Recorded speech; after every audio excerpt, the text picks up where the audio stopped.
উদ্যোগের ফলে এখানে একটা স্মরণিকা প্রকাশ হয়েছে। আমি একটা পাতাগুলো উল্টে দেখলাম, সেখানে নাম, মোবাইল নাম্বারগুলো আছে।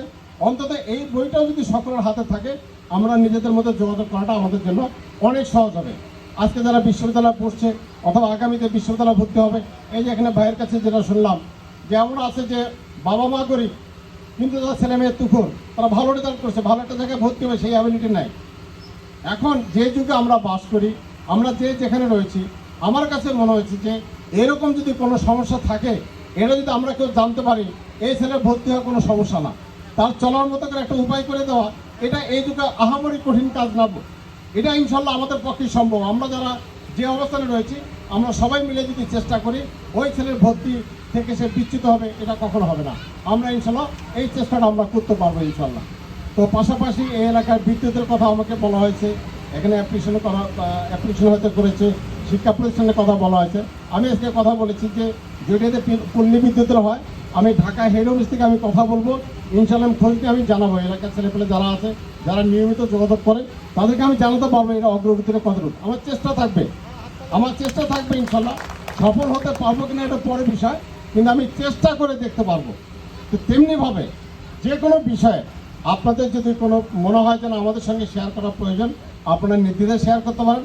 আমার মোবাইল নাম্বার 24 ঘন্টায় খোলা থাকে, 24 ঘন্টায় খোলা থাকে। এবং আমার মোবাইল নাম্বার যাদের কাছে আছে, দেখবেন অনেকে দেখবেন আমার মোবাইল নাম্বার আছে লাস্ট হচ্ছে 570। তো ছোটোবেলা আমরা ওই 570 সাবান দিয়ে কাপড়ও কাচতাম, গোসলও করতাম, মানে এক সাবানেই কাপড় কাচতাম, এক সাবানেই গোসল। এই জন্য নাম্বারটা আমি কায়দা করে ওই 570 নিয়েছি। এক নাম্বারই সব, আমার এক নাম্বারেই কথা বলা যায়। এই নাম্বারে আমি ফেসবুক হিসেবে ইউজ করি, এই নাম্বার আমি হোয়াটসঅ্যাপে ইউজ করি, এই নাম্বার আমি ভাইবারে ইউজ করি, এই নাম্বার আমি ইমোতে ইউজ করি, এই নাম্বার আমি ধরেন যে যত রকমের ইমেল টেমেল যা আছে সব জায়গাতেই একটাই নাম্বার, লাস্টে 570। ঠিক আছে, এই এক নাম্বারই সব। কাজে এই একটা নাম্বার মনে রাখলেই আমাকে যে কোনো জায়গাতে কেউ যদি আমাকে হোয়াটসঅ্যাপে খুঁজে পাবে, ভাইবারে খুঁজলে পাবে, ফেসবুকে খুঁজলে এই নাম্বার দিলেই পাবে।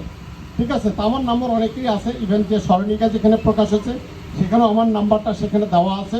যদি মনে হয় যে আমার মতো এই অধমকে আপনাদের কোনো সামান্যতম কোনো কাজে যদি প্রয়োজন হয়, আপনারা আমাকে বলতে পারেন। আমি আমার লেভেল থেকে যতটুকু সম্ভব ইনশাল্লাহ সেই চেষ্টা অবশ্যই এই এলাকাবাসীর জন্য থাকবে। আমি এখনও গর্ব করে বলি, এই চরে জন্ম নিয়েছিল বলে আমি লড়াই করতে শিখেছি, এই চরে জন্ম নিয়েছিলাম বলেই আমি আজকে মানুষের মধ্যে সম্মানের সঙ্গে বসবাস করতে পারতেছি। কারণ এটা আমার গর্ব যে আমরা লড়াই করে বড় হয়েছি। প্রকৃতির সঙ্গে যেমন আমরা লড়াই করেছি, আমরা জীবনের সঙ্গে লড়াই করেছি, লড়াই করেই আমরা আমাদের অবস্থানকে তৈরি করে নেওয়ার চেষ্টা করছি। ঠিক আছে, তৈরি করে